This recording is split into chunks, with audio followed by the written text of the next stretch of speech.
আল্লাহ রাব্বুল আলামিনের পবিত্র কালাম থেকে একটি আয়াতের অংশবিশেষ, যেখানে আল্লাহ রাব্বুল আলামিন ইব্রাহিম আলাইহিস সালাম সম্পর্কে বলতে গিয়ে তিনি বলেছেন, রব্বি জাআল হাদাল বালাদা আমিনা। মানুষ মাত্রই যে দেশের যে ব্যক্তি হোক, প্রিয় মাতৃভূমিকে তারা ভালোবাসে। দেশ প্রেম বলে একটা কথা আছে। আমরাও যখন দেশে পড়াশোনা করেছি তখন আমাদের বাংলা সাহিত্যে একটা গল্প ছিল, ইনহাস্ট ওয়াতানাম। আফগানিস্তানের কিছু কাহিনীকে অবলম্বন করে অদ্ভুত চাকর আব্দুর রহমানকে কেন্দ্র করে বাংলা সাহিত্যের একজন বড় পণ্ডিত লিখেছিলেন যে এটাই আমার মাতৃভূমি, ইনহাস্ট ওয়াতানাম। দেশ যেরকমই হোক, দেশকে ভালোবাসা, দেশকে মহব্বত করা, এটা সব মানুষের মধ্যে আছে। এজন্য আমরা দেখি নবী রাসূলগণ তারাও দেশকে ভালোবাসতেন, তারাও দেশকে মহব্বত করতেন।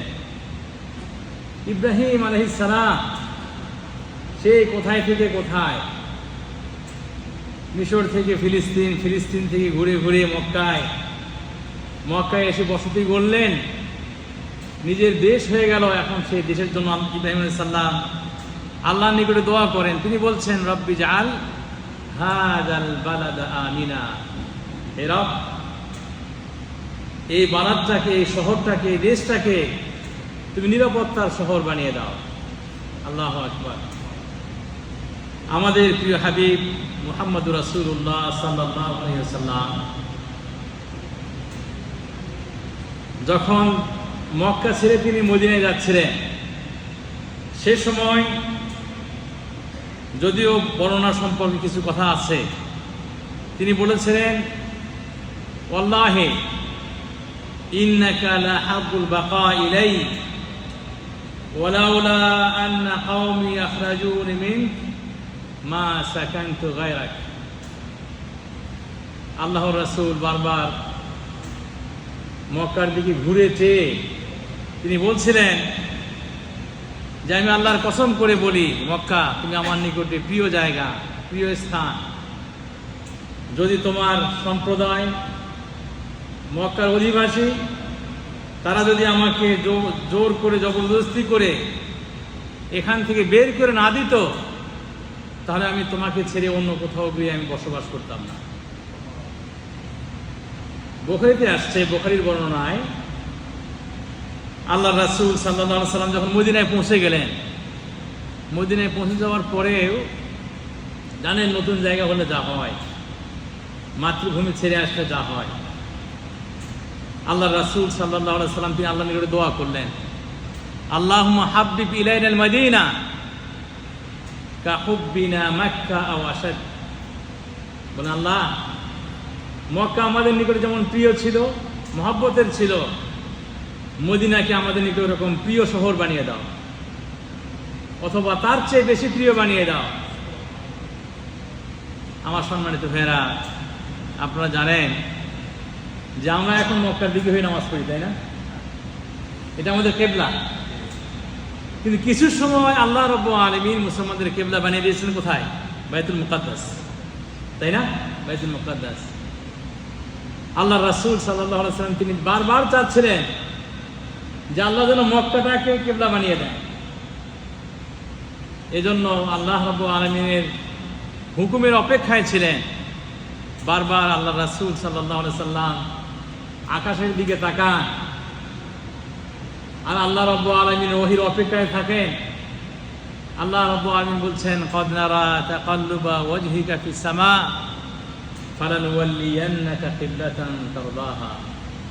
হে নবী, হে রাসূল, আপনি যে বারবার মুখ তুলে উপরের দিকে তাকান, আকাশের দিকে তাকান কিবলা পরিবর্তন করার জন্য, আমি আল্লাহ সেটা দেখি, আমি সেটা বুঝি, এবং অবশ্যই ওই মক্কাকে আপনার কেবলা করে দিব, যাতে করে আপনি রাজি হয়ে যান, খুশি হয়ে যান। আল্লাহ। প্রিয় ভাইরা আমার, প্রিয় শহর, প্রিয় জায়গা, প্রিয় স্থানে সবাই থাকতে চায়, সবাই বসবাস করতে চায়। তবে প্রিয় জায়গা থেকে বের হয়ে যাওয়া আল্লাহর নির্দেশে, আল্লাহর হুকুমে এবং ইসলামকে প্রাধান্য দিয়ে, ঈমানকে প্রাধান্য দিয়ে এটাকে বলা হয় হিজরত। এটাকে কি বলা হয়? হিজরত। এজন্য করে সওয়াব পাওয়া যাবে। এবং আল্লাহ রাসূল সাল্লাল্লাহু আলাইহি সাল্লাম তিনি বলেছিলেন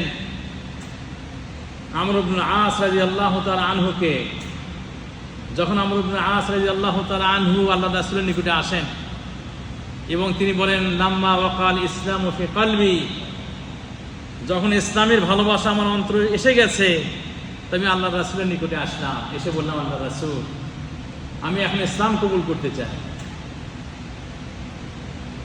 আমি ইসলাম গ্রহণ করতে চাই, তবে আপনি আমার নিকটে হাত বাড়িয়ে দিন, আপনার হাতে হাত রেখে আমি ইসলাম গ্রহণ করব। আল্লাহ রাসূল সাল্লাল্লাহু আলাইহি সাল্লাম হাত বাড়িয়ে দিলেন। আমর ইবনে আস রাদিয়াল্লাহু তাআলা আনহু হাত গুটিয়ে নিলেন। আল্লাহ রাসূল অবাক হলেন যে, আমর, কি ব্যাপার? তুমি আমাকে বললে যে হাত দেন, আমি আপনার হাতে হাত রেখে ইসলাম গ্রহণ করব, আবার তুমি হাত গুটিয়ে নিলে, ঘটনাটা কি? আমর ইবনে আস রাদিয়াল্লাহু তাআলা আনহু তিনি বললেন, উরিদু আন আশতারিক, আমি ইসলাম গ্রহণ করব, তোমার শর্ত আছে। কি আছে? আমি শর্ত সাপেক্ষে ইসলাম গ্রহণ করব। কি শর্ত? আমর ইবনে আস রাদিয়াল্লাহু তাআলা আনহু তিনি বলছেন যে, আল্লাহ রাসূল, আমার শর্ত হচ্ছে, জীবনের অনেক সময় পার হয়ে গেছে, এর মধ্যে অনেক ভুল করেছি, অনেক পাপ করেছি, আমার জীবনের পাপগুলো যেন সব মাফ হয়ে যায়, সব যেন ভুল আল্লাহ রাব্বুল ক্ষমা করে দেন, আমার এটা শর্ত। আল্লাহ রাসূল সাল্লাল্লাহু আলাইহি সাল্লাম তিনি বলেন, আমা আলিমতা ইয়া আমর আন্নাল ইসলাম ইয়াহদিমু মা ক্বাবলাহু ওয়া আন্নাল হিজরাতা তাহদিমু মা ক্বাবলাহা। আল্লাহ রাসূল বলেন যে, আমর, তুমি কি জানো না, একজন ব্যক্তি যখন আল্লাহকে খুশি করার জন্য করে, তার নিজের বাপদাদা ধর্মকে ত্যাগ করে ইসলাম গ্রহণ করে, তার এই ইসলাম গ্রহণ করার কারণে আল্লাহ রাব্বুল আলামিন তার জীবনের সমস্ত গুনাহ খাতা মাফ করে দেবেন। আল্লাহ রাসূল সাল্লাল্লাহু আলাইহি ওয়াসাল্লাম বলেন, আমর, তুমি কি জানো না, যখন কোনো ব্যক্তি তার ঈমান এবং আমলকে বাঁচানোর জন্য করে নিজের প্রিয় ভূমি, মাতৃভূমি, জন্মভূমিকে ত্যাগ করে অন্যত্র হিজরত করে, আল্লাহ রাব্বুল আলামিন তার জীবনের সমস্ত গুনাহ খাতা মাফ করে দেবেন। আল্লাহ। তাহলে হিজরত করা, নিজের মাতৃভূমির মায়া ত্যাগ করে অন্য কোথাও ঈমান বাঁচানোর জন্য করে যাওয়া, আশ্রয় গ্রহণ করা, এটাকে বলা হয় হিজরত। এটাকে কি বলা হয়? হিজরত। এই জন্য করে মানুষের জীবনের সমস্ত গুনাহ খাতা কি হয়ে যাবে? সব মাফ হয়ে যাবে। কিন্তু মাতৃভূমি থেকে অন্যত্র মানুষকে পাঠানো হয় শাস্তির কারণ। কিসের কারণ? শাস্তি। গুনাহ করে, অপরাধ করে, তখন তাকে আর মানুষের এলাকায় জায়গা দেয় না। আছে না ভাই? দেশ থেকে পালায় যায় না, অপরাধ করেছে, ক্রাইম করেছে অনেক, জি, তাকে আর মানুষ দেশে থাকতে দেয় না। জীবনের ভয়ে দেশ ছেড়ে অন্যত্র চলে যায়, পালিয়ে যায়।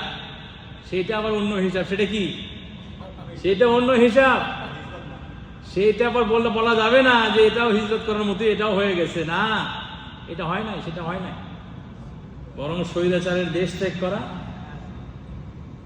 ওই বাশার আল আসাদ সিরিয়া থেকে পালিয়ে যাওয়া, এগুলো অন্য বিষয়। এগুলো কি বিষয়? এগুলো অন্য বিষয়। এগুলো নিজেদের জীবন বাঁচানোর জন্য তারা পালিয়েছে। মানুষের মার খেতে হবে, তাই কি না?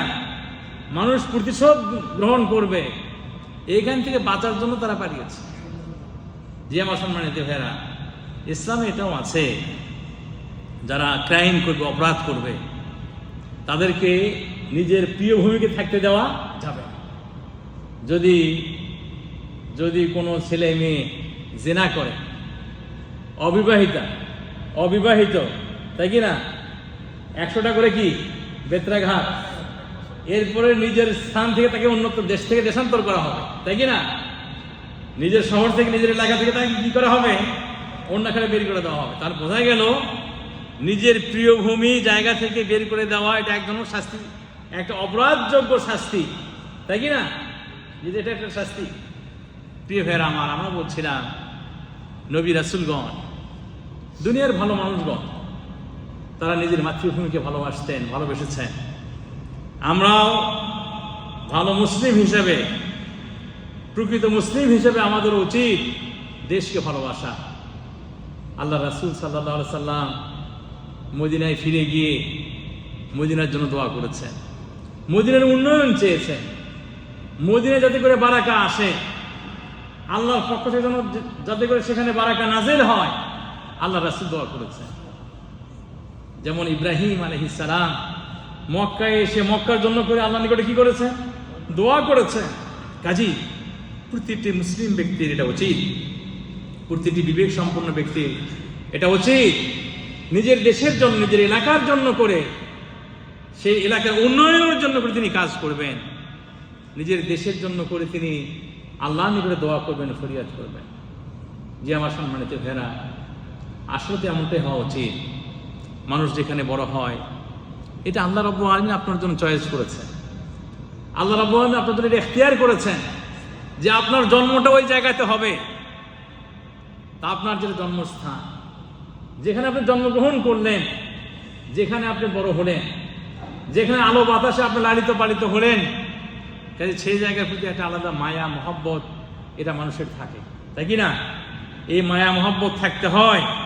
প্রিয় ভাইয়ের আমার, এই মায়া মহব্বত থাকার জন্য করে প্রতিটি ব্যক্তি, প্রতিটি মুসলিম ব্যক্তি নিজের দেশকে তারা কি ভালোবাসেন। প্রিয় ভাইয়ের আমার, নিজের দেশের প্রতি ভালোবাসা তার অর্থ হচ্ছে যে আপনি মুহাফাজা আলা তাদায়ুনিল মুজতামা, সেই দেশে, সেই সমাজে যে ধর্ম আছে সেই ধর্মের প্রতি আপনার কি থাকবে, শ্রদ্ধাবোধ থাকবে, তাই কি না? আপনি একজন মুসলিম ব্যক্তি, সৌদি আরবে যে ব্যক্তি জন্মগ্রহণ করেছেন, এখানে সামাজিক যে অবস্থাটা আছে, এখানে শরীয়ত প্রতিষ্ঠিত আছে, শরীয়তের ভিতরে কি থাকতে হবে, শ্রদ্ধাবোধ থাকতে হবে। বাংলাদেশে জন্মগ্রহণ করেছেন, আপনি যেখানে জন্মগ্রহণ করেছেন, মুসলিম অধ্যুষিত এলাকা, সেখানে মুসলমানদের যে দিন, যে ধর্ম, সেই ধর্মের প্রতি আপনার হেফাজত করতে হবে, সংরক্ষণ করতে হবে, এবং সেখানে যাতে করে কোনো রকমের ফিতনা ফাসাদ, সেখানে যাতে করে কোনো রকম বিশৃঙ্খলার সৃষ্টি না হয়, এর প্রতি আপনাদের আমাদের সকলে লক্ষ্য রাখতে হবে। অনুরূপভাবে তারসিখুল কিয়াম আল ইজতিমাইয়া, একটা সমাজের মধ্যে বিভিন্ন ধরনের লোক থাকতে পারে, বিভিন্ন ধর্মের লোক থাকতে পারে, সেখানে সামাজিক যে ঐক্য, সেই ঐক্যটা এটাও ধরে রাখতে হবে। হ্যাঁ, একজন প্রতিবেশী আপনার অন্য ধর্মের হতে পারে, অন্য বর্ণের হতে পারে, অন্য আদর্শের হতে পারে, কিন্তু তার প্রতি খেয়াল রাখা, তার প্রতি লক্ষ্য রাখা, এটাও দেশপ্রেমের একটা লক্ষণ। প্রিয় ভাইয়েরা আমার, দেশে যারা সুনাগরিক হবেন তাদের উচিত দেশের প্রতি তাদের যে ভালোবাসা আছে, মহব্বত আছে, সেটা প্রকাশ করা। কিভাবে প্রকাশ করবেন? আপনি দেশে যে সেক্টরে যেখানে আপনি কাজ করবেন, সেখানে আপনার কাজগুলো আমানতদারির সঙ্গে কাজ করতে হবে। আমানতদারির সাথে সেই দায়িত্ব আপনাকে পালন করতে হবে। সরকারের যে অফিসে, যে পর্যায়ে আপনি থাকবেন, যথাযথভাবে আপনাকে সেই দায়িত্বগুলো পালন করতে হবে। এটা হচ্ছে দেশের প্রতি ভালোবাসা। দেশের প্রতি কি এটা দেশের প্রতি ভালোবাসা। এরপরে দেশের যে নিয়ম শৃঙ্খলা, এই দেশের নিয়ম শৃঙ্খলাকে ঠিক রাখতে হবে, এগুলোকে সংরক্ষণ করতে হবে। অনুরূপভাবে দেশের জাতীয় সম্পদকে রক্ষা করতে হবে। প্রিয় ভাইয়েরা আমার, আমরা অনেকেই, আল্লাহ মাফ করেন, জাতীয় সম্পদের প্রতি আমরা খেয়াল করি না। জাতীয় সম্পদ মানুষ নষ্ট করে ফেলে, সরকারি সম্পদ হিসেবে সেগুলোকে মানুষ ধ্বংস করে ফেলে। ইন্না লিল্লাহি ওয়া ইন্না ইলাইহি রাজিউন। প্রিয় ভাইয়েরা আমার, মানুষের মধ্যে সবচেয়ে খারাপ মানুষ সে ব্যক্তি যে ব্যক্তি দেশের হক, দেশের অধিকার যে ব্যক্তি আদায় করে না, এবং বরং দেশের দায়িত্ব পালন করতে গিয়ে অনিয়ম করে এবং বিভিন্ন রকমের ক্রাইম, বিভিন্ন রকমের অপরাধের সঙ্গে সে ব্যক্তি জড়িত হয়ে যায়। প্রিয় ভাইয়েরা আমার, আমরা দেখি আমাদের সামাজিক জীবন, রাষ্ট্রীয় জীবনে অনেক মানুষ দেশের দায়িত্ব পালন করতে গিয়ে দেশের সম্পদ, জনগণের সম্পদ লুণ্ঠন করে। এদের মধ্যে আসলে মূলত দেশপ্রেম নাই, দেশের ভালোবাসা নাই। প্রিয় ভাইয়েরা আমার, তাহলে দেশের সম্পদকে ভালোবাসা, দেশের জনগণকে ভালোবাসা, এটা কিন্তু সওয়াবের কাজ। এটা কিসের কাজ ভাই? সওয়াবের কাজ। আমি আপনাদেরকে হাদিস শোনাই। আল্লাহ রাসূল সাল্লাল্লাহু আলাইহি সাল্লাম বলেছেন, আলা উখবিরুকুম বিআফদাল মিন দারাজাতিস সিয়াম ওয়াস সালাহ। আল্লাহ রাসূল সাল্লাল্লাহু আলাইহি সাল্লাম বলেন, আলা উখবিরুকুম বিআফদাল মিন দারাজাতিস সিয়াম ওয়াস সালাতি ওয়াল সাদাকা। আমি তোমাদের কি সংবাদ দিব না যেটা সাদাকা করার চেয়ে, নামাজ পড়ার চেয়ে, সিয়াম পালন করার চেয়ে উত্তম আল্লাহ রাব্বুল আলামিনের নিকটে। ক্বালু বালা ইয়া রাসূলুল্লাহ। সাহাবাগণ বলেন, আল্লাহ রাসূল, অবশ্যই আপনি আমাদেরকে অবহিত করবেন, আপনি আমাদেরকে জানাবেন। আল্লাহ রাসূল সাল্লাল্লাহু আলাইহি সাল্লাম তিনি বললেন, সালাহু যাতিল বাইন। আল্লাহ রাসূল সাল্লাম বললেন, মানুষের পরস্পরের যে সম্পর্ক, এই সম্পর্কগুলো ঠিক করে দেওয়া, এই সম্পর্কগুলো মিল করে দেওয়া, মানুষের অমিলকে মিল করে দেওয়া, অনৈক্যকে ঐক্য করে দেওয়া মানুষের মধ্যে, এটা নফল সালাতের চেয়ে, নফল সিয়ামের চেয়ে, সাদাকার চেয়েও আল্লাহর নিকটে সওয়াবের কাজ। সুবহানাল্লাহ। প্রিয় ভাইরা, আমরা কি দেখলাম? আমরা বিগত দিনে দেখলাম আমাদের পুরো জাতিকে দুই ভাগে বিভক্ত করে দেওয়া হয়েছে, তাই কি না? পুরো জাতিকে বিভক্ত করে দেওয়া হয়েছিল। এক দল হচ্ছে কি মুক্তিযুদ্ধের পক্ষের, এক দল মুক্তিযুদ্ধের বিপক্ষে। আল্লাহ জন্ম হয়েছে 80-র দশকে, তাই কি না? জন্ম হয়েছে স্বাধীনতার পরে, এর পরেও তাদেরকে একাত্তরের বিপক্ষের লোক হিসেবে সম্বোধন করে জাতি হিসেবে তাদেরকে আলাদা করে দেওয়া হয়েছিল। প্রিয় ভাইয়েরা আমার, বরং মানুষের মধ্যে ভুল ত্রুটি থাকবে, মানুষের মধ্যে সমস্যা থাকবে, অমিল গরমিল হতে পারে, কিন্তু মানুষগুলোকে এক করতে হবে, এক জাতিতে রূপান্তরিত করতে হবে। ইসলাম সেই কথা বলে, কিন্তু সেটা না করে এক জাতিকে, এক ভাষার মানুষ, এক দেশের মানুষ, এক এলাকার মানুষ, এক সমাজের মানুষ বিভিন্ন ইস্যু সামনে রেখে, বিভিন্ন ইস্যু দাঁড় করিয়ে মানুষগুলোকে বিভক্ত করে দেওয়া হয়েছে। প্রিয় ভাইয়েরা আমার, আমি সংক্ষিপ্ত সময়ে আজকে আপনাদেরকে যেটা বলতে চাই সেটা হচ্ছে, আসলে মাতৃভূমির প্রতি ভালোবাসা, এটা আসলে প্রতিটি বিবেক সম্পন্ন মানুষ তার হৃদয়ে তিনি লালন করেন, এটা তার হৃদয়ে আছে। আল্লাহ রাসূল সাল্লাল্লাহু আলাইহি ওয়াসাল্লামের বহু কাজে এটা প্রমাণ হয়েছে। আল্লাহ রাসূল যখন মক্কায় ছিলেন, নবুয়ত প্রাপ্ত, কেবল নবুয়ত প্রাপ্ত হয়েছেন, কিন্তু জিবরাইলকে তিনি কোনোদিন দেখেন নাই। হঠাৎ করে তিনি জিবরাইলকে দেখেছেন, জিবরাইল তাকে ধরেছে, যাতা দিয়েছে, ছেড়ে দিয়েছেন, যাতা দিয়েছে, ছেড়ে দিয়েছেন, যাতা দিয়েছেন, ছেড়ে দিয়েছেন, আবার বলেছেন ইকরা বিসমি রাব্বিকাল্লাযী খালাক। এই অবস্থাগুলো দেখে আল্লাহ রাসূল সাল্লাল্লাহু আলাইহি ওয়াসাল্লাম ভয় পেয়েছেন। সেই হীরা পাহাড় থেকে নেমে এসেছেন খাদিজাতুল কুবরা, নিজের সহধর্মিণী, অর্ধাঙ্গিনী, তাকে বলেছেন জামিলুনি, আমাকে চাদর দিয়ে ঢেকে নাও, আমাকে কম্বল দিয়ে ঢেকে নাও, কারণ আমি আশঙ্কা করছি, আমি ভয় পেয়েছি, আমার শরীরে জ্বর উঠেছে, আমি হয়তো আর বাঁচবো না। ওই সময় নিজের স্ত্রী স্বামীর হাত ধরে নিয়ে গেছেন কার কাছে? ওয়ারাকাত ইবনে নওফাল, তার নিকটে নিয়ে গেছেন তিনি। তার চাচাতো ভাই, তার নিকটে নিয়ে গেছেন। তিনি মাশাআল্লাহ প্রবীণ মানুষ, অনেক অভিজ্ঞতা তার আছে, চিকিৎসা সম্পর্কে তার ধারণা আছে। দেখা যাক মুহাম্মাদের কি হলো, কি ঘটনা, এরকম হলো কেন। সব ঘটনা শোনার পরে ওয়ারাকাত ইবনে নওফাল তিনি বলেছিলেন, এটা কি ইন্নাহা নামুস, এটা তো সেই জিবরিল, সেই জিবরিল এসেছেন তোমার নিকটে, এসেছিলেন যিনি মুসা আলাইহিস সালামের নিকটে এসেছিলেন। জিবরিল কি? সেটা আল্লাহর পক্ষ থেকে প্রেরিত ফেরেশতা, তার প্রেরিত দূত, তিনি তোমার কাছে এসেছিলেন এবং তুমি নবী হবে, এবং তুমি কি নবী হবে, এই কথা বলেছিলেন ওয়ারাকাতুন নওফাল। আল্লাহ রাসূল সাল্লাল্লাহু আলাইহি সাল্লাম যখন এই কথা শুনলেন, আল্লাহ রাসূল সাল্লাল্লাহু আলাইহি সাল্লাম তো তিনি হতভম্ব হয়েছেন, অবাক হয়েছেন। আসলে প্ল্যান করে যে আল্লাহ রাসূল নবী হয়েছেন নিজের ইচ্ছায়, তা তো না। ইখতিয়ারটা, চয়েস লেখা আল্লাহ রাব্বুল আলামিনের চয়েস। এবং ওয়ারাকাতুন নওফাল তিনি আরো বললেন, আন্না কওমাহু হুম কুরাইশ মুখরিজুহু মিন মক্কা।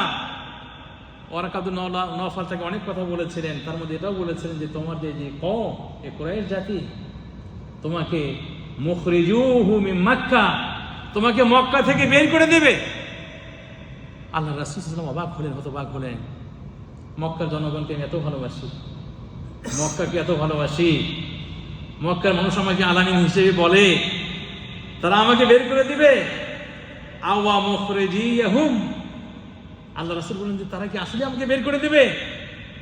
ওয়ারাকাতুন নওফাল তিনি বলেছিলেন যে হ্যাঁ, লাম ইয়াতি রাজুলুন কাত্তুন বিমিসলি মা জিতা বিহি ইল্লা উদিয়া, বলেছিলেন যে তুমি যে জিনিস নিয়ে এসেছো, তোমাকে যে রিসালাত দেওয়া হচ্ছে, যে নবুয়ত তোমাকে দেওয়া হচ্ছে, এই নবুয়ত যাকে দেওয়া হয়েছে তার সঙ্গে তার জাতি শত্রুতা পোষণ করেছে। কাজে তোমার সম্পর্ক বিরূপ হবে না, ব্যতিক্রম হবে না, তোমার সঙ্গে তারা শত্রুতা করবে। কিন্তু ওই সময়ে আল্লাহ রাসূল সাল্লাল্লাহু আলাইহি সাল্লাম তিনি আশ্চর্য হয়েছিলেন, আওয়া মুখরিজিয়াহুম, তারা কি আসলে আমাকে বের করে দেবে? আল্লাহ রাসূল তাআলা মক্কাকে কতটুকু ভালোবাসতেন, কতটা মহব্বত করতেন। প্রিয় ভাইয়েরা আমার, যে আমরা আমাদের দেশকে মহব্বত করি, আমাদের প্রিয় মাতৃভূমিকে আমরা ভালোবাসি, কিন্তু এই ভালোবাসতে গিয়ে যেটা আমাদের করা দরকার সেইটাই করা প্রয়োজন। যেটার প্রয়োজন নাই এরকম কাজ করার কোনো দরকার নাই। আজকে আমাদের দেশকে ভালোবাসতে গিয়ে ওই যে কততম বিজয় দিবস ভাই?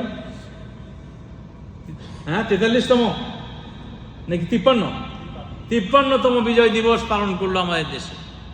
বিজয় দিবস পালন করতে গিয়ে মানুষ ওই যে কি যেন শহীদদের স্মৃতি সৌধে শুভেচ্ছা জানাতে গিয়ে ফুল নিয়ে সেখানে গেল, খালি পায়ে সেখানে গেল মানুষ দেশের প্রতি ভালোবাসা দেখাতে গিয়ে, মাতৃভূমির প্রতি ভালোবাসা দেখাতে গিয়ে। নাউজুবিল্লাহ, এটা কোনো ভালোবাসা না, এটা আমরা মুসলিমদের সংস্কৃতি নয়, এটা আমাদের কালচার না, এটা আমাদের সংস্কৃতি নয়, এটা শিরক। এটা কি? এটা শিরক, এটা শিরক। আল্লাহ রাসূল সাল্লাল্লাহু আলাইহি ওয়াসাল্লাম বলছেন, লা তুশরিক বিল্লাহ, খবরদার তুমি আল্লাহর সঙ্গে শিরিক করবে না, আল্লাহর সঙ্গে শিরিক করবে না। ওয়াইন কুতিস আও হুররিকত, যদি তোমাকে হত্যা করে দেওয়া হয় তারপরেও খবরদার শিরিকের সঙ্গে তুমি জড়িত হবে না। যদি তোমাকে পুড়িয়ে দেওয়া হয় তারপরেও তুমি শিরিক করবে না। আমি দেশকে ভালোবাসি, দেশের মানুষকে ভালোবাসি, দেশের জনগণকে ভালোবাসি, দেশের সম্পদকে ভালোবাসি, দেশের শিক্ষা সভ্যতাকে ভালোবাসি, দেশের মানুষের ধর্মকে ভালোবাসি, দেশের মানুষের আকীদা বিশ্বাসকে ভালোবাসি, দেশের মানুষের সভ্যতাকে আমি ভালোবাসি। জি আলহামদুলিল্লাহ, এগুলো ভালোবাসা। দেশের উন্নয়নের জন্য আমি কাজ করব, এটা দেশের জন্য আমার প্রীতি, আমার ভালোবাসা। কিন্তু এমন কাজ করতে যাব না যেগুলোতে আমার ঈমান চলে যাবে, আমি মুসলিম থেকে খারিজ হয়ে যাব। এরকম কাজ করা কি শোভনীয়? বলেন, শোভনীয় এটা? আচ্ছা, কোনো বিবেক সম্পূর্ণ মানুষ কি বলবে এটা যে ওইখানে ওই স্মৃতিসৌধে ফুল দিলে পরে যারা দেশের জন্য জীবন দিয়েছে তাদের কোনো উপকার হবে? কোনো উপকার হবে ভাই? উপকার হবে না, কখনোই না, কোনো উপকার হবে না তাদের। এটা আপনি বোঝেন, আমি বুঝি, ছোট বাচ্চাটাও বোঝে, আমাদের দেশের শিক্ষিত মানুষগুলো বোঝে না। আমাদের যে দেশের নেতা নেতৃবৃন্দ তারা কি বোঝে না?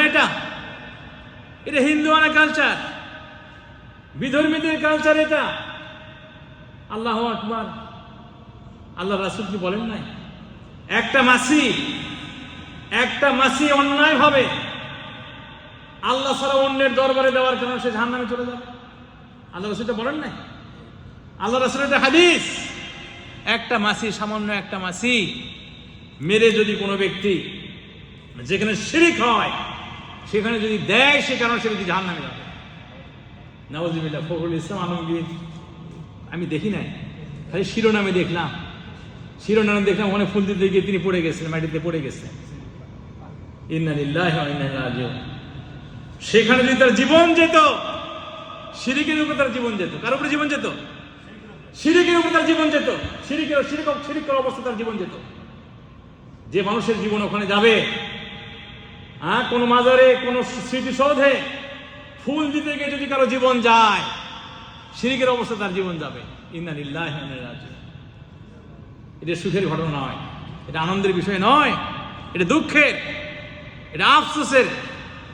সম্মানিত ভাইরা আমার, কাজী এই সমস্ত কাজের সঙ্গে জড়িত হওয়া যাবে যে আমার সম্মানিত হবে। তাহলে ওখানে ফুল দিলে পরে যারা ওখানে শুয়ে আছে, তাদের কবর আছে, তারা উপকৃত হবেন না। আচ্ছা, এটা একটা বিষয় গেল। ওখানে ফুল দিলে যারা ফুল দেয় তাদের কোনো উপকার হবে? তাদের কোনো ফায়দা হবে বলেন? তাদেরও ফায়দা নাই। আজব। আল্লাহু আকবার। তাহলে কেন এই কাজ? ওখানে জাতিকে ধোঁকা দেওয়া, আমাদের এক ভাই বলছেন, বড় ভাই বলছেন, এটা জাতিকে ধোঁকা দেওয়া। ওখানে এই যে ফুলের তোড়া দেওয়া, স্মৃতিসৌধে গিয়ে এই যে ফুলের গাঁটটি ফুল দেওয়া, সেখানে এতে করে যারা শুয়ে আছেন তাদের উপকার নাই, তাদের কোনো উপকার হয় না। যারা ফুল দেয় তাদেরও কোনো উপকার হয় না। এটা শুধুমাত্র জাতিকে একটা ধোঁকা দেওয়া। তার চেয়েও বড় কথা, এটা মস্ত বড় পাপ, এটা শিরক। এটা কি? শিরক। ভাইয়েরা আমার, দেশে সংস্কার হচ্ছে, আলহামদুলিল্লাহ, আমরা আনন্দিত। আমরা সংস্কার চাই, সংস্কারের পক্ষের আমরা লোক। সংস্কার, অর্থনৈতিক সংস্কার হবে, সামাজিক সংস্কার হবে, শিক্ষাক্ষেত্রে সংস্কার হবে, তাই কিনা? আমাদের অর্থনীতিতে সংস্কার হবে, আমাদের যোগাযোগ ব্যবস্থায় সংস্কার হবে, টেলিযোগাযোগ ব্যবস্থায় সংস্কার হবে, চিকিৎসা ক্ষেত্রে সংস্কার হবে, বিভিন্ন ক্ষেত্রে সংস্কার হবে। সর্বাগ্রে সর্বপ্রথম সংস্কার যে বিষয়টা, সেটা আকীদার সংস্কার। কি সংস্কার? আকীদার সংস্কার হতে হবে আগে। আপনার আকীদা থেকে, আপনার মগজ থেকে, মাথা থেকে যদি আপনি শিরককে দূর করতে না পারেন, তাহলে ইসলামী মূল্যবোধ কখনোই প্রতিষ্ঠিত হবে না। ইসলামী মূল্যবোধ প্রতিষ্ঠিত করবেন কিভাবে? সম্ভব এটা? ইসলামী মূল্যবোধ প্রতিষ্ঠিত কিভাবে হবে? শিরক জেগে রেখে, শিরক চালু রেখে আপনি ইসলামী মূল্যবোধ প্রতিষ্ঠিত করবেন দেশে? অসম্ভব। এটা তো অবাস্তব, কোনোদিনও এটা সম্ভব নয়। প্রিয় ভাইয়ের আমার, আমি বলছিলাম, আসলে প্রকৃত অর্থে আমরা দেশের প্রেমিক হই। দেশের প্রতি যে আমাদের ভালোবাসা, সেই ভালোবাসা আমরা দেখাই। দেশের ভালোবাসা যে ব্যক্তি দাবি করবেন যে দেশকে ভালোবাসেন, সে কোনো সময় সন্ত্রাসী কার্যকলাপে লিপ্ত হতে পারে না। দেশকে ভালোবাসে, দুর্নীতির সঙ্গে জড়িত হতে পারে না। দেশকে ভালোবাসে, দেশের সম্পদকে লুণ্ঠন করতে পারে না। দেশকে ভালোবাসে, দেশের সম্পদ অন্যভাবে বিদেশে পাচার করতে পারে না। দেশকে ভালোবাসে, দেশের জনগণের ক্ষতি করতে সে ব্যক্তি পারে না। দেশকে ভালোবাসে, দেশে অরাজকতার সৃষ্টি করতে পারে না। দেশকে ভালোবাসে, দেশের মধ্যে ফিতনা ফাসাদ, সবচেয়ে বড় ফিতনা হচ্ছে শিরক, এই শিরক কাজ সে ব্যক্তি করতে পারে না। আমরা আল্লাহর কাছে দোয়া করি, আমরা আল্লাহ রাব্বুল আলামিনের কাছে প্রার্থনা করি, আল্লাহ রাব্বুল আলামিন আমাদের দেশকে যাতে নিরাপত্তার চাদর আমাদের দেশে যেন তিনি ঢেকে দেয়। ইব্রাহিম আলাইহিস সালাম যেমন দোয়া করেছিলেন, রব্বি জাআল হাযাল বালাদা আমিনা, হে আল্লাহ আমাদের দেশটাকে তুমি সেরকম নিরাপত্তার দেশ তুমি বানিয়ে দাও, নিরাপত্তার চাদরে আমাদের দেশটাকে তুমি ঢাকিয়ে দাও। আমাদের দেশের মানুষকে সত্যিকার অর্থে দেশপ্রেমিক আপনি তখনই হতে পারবেন যখন আপনি সত্যিভাবে ইসলাম আপনি ফলো করতে পারবেন। ইসলাম যদি আপনি ঠিকমতো ফলো করেন, তাহলে দেশের নাগরিক হিন্দু হোক, বৌদ্ধ হোক, খ্রিস্টান হোক, অন্য ধর্মের যেই হোক, তার প্রতি আপনার একটা কি থাকবে, দায়িত্ববোধ থাকবে। জি, তার সঙ্গে আপনার আচরণটা সাধারণ অন্য মানুষের মতো হবে না। কাজেই দেশের সংখ্যাগরিষ্ঠ মানুষ যেহেতু মুসলিম, তাদেরকে আসলে সঠিক অর্থে ইসলামকে জানতে হবে, বুঝতে হবে। ইসলাম ভালোভাবে আপনি পালন করেন, তাহলে আপনি ভালো দেশপ্রেমিক হতে পারবেন ইনশাআল্লাহ। আল্লাহ রাব্বুল আলামিন আপনাদের আমাদের সকলকে ভালোভাবে ভালো দেশপ্রেমিক হওয়ার জন্য তৌফিক দান করুন। এবং দেশপ্রেমের নামে যে সমস্ত আমাদের দেশে ছল চাতুরি চলছে, তাই কিনা, মানুষকে প্রতারণা ধোঁকা দেওয়ার কাজ চলছে, এই যে শিরকি কার্যকলাপ, এখান থেকে আমাদের দেশের রাজনীতিবিদদেরকে, বিশেষ করে যারা রাজনীতির সঙ্গে জড়িত আছেন, তাদেরকে বের হয়ে আসার জন্য তৌফিক দান করেন। এত ফিতনা ফাসাদের মধ্যেও দেশের কিছু রাজনীতিবিদ ছিলেন, আছেন, যারা এখনো এই শিরকের সঙ্গে তারা কিনা জড়িত নয়। আলহামদুলিল্লাহ। অন্য পাপ করতে পারে, কিন্তু ওই শহীদ মিনারে গিয়ে তারা ফুল দেবে না, তাই কিনা, খালি পায়ে সেখানে গিয়ে তারা হাজির হবে না, তারা এই কাজ, এই শিরকি কাজ তারা করবে না। কাজে আমি মনে করি ওই রকম প্রতিটি মুসলিম নেতাকে হওয়া উচিত। এটা মুসলমানদের কাজ না, এটা মুসলমানদের সংস্কৃতি না। এখান থেকে আমাদের বের হয়ে আসতে হবে। এটাই হবে আমাদের প্রথম সংস্কার। আল্লাহ রাব্বুল আলামিন আপনাদের আমাদের সকলকে হেফাজতে রাখেন, সংরক্ষণ করেন, ইসলামের উপরে চলার তৌফিক দান করেন, দেশকে ভালোভাবে ভালোবাসার তৌফিক দান করেন। আকুলু কওলি হাযা ওয়া আস্তাগফিরুল্লাহ লি ওয়া লাকুম ওয়া লিসাইরিল মুসলিমিন। সুবহান রাব্বিকা রাব্বিল ইজ্জাতি আম্মা ইয়াসিফুন ওয়া সালামুন আলাল মুরসালিন ওয়ালহামদুলিল্লাহি রাব্বিল আলামিন।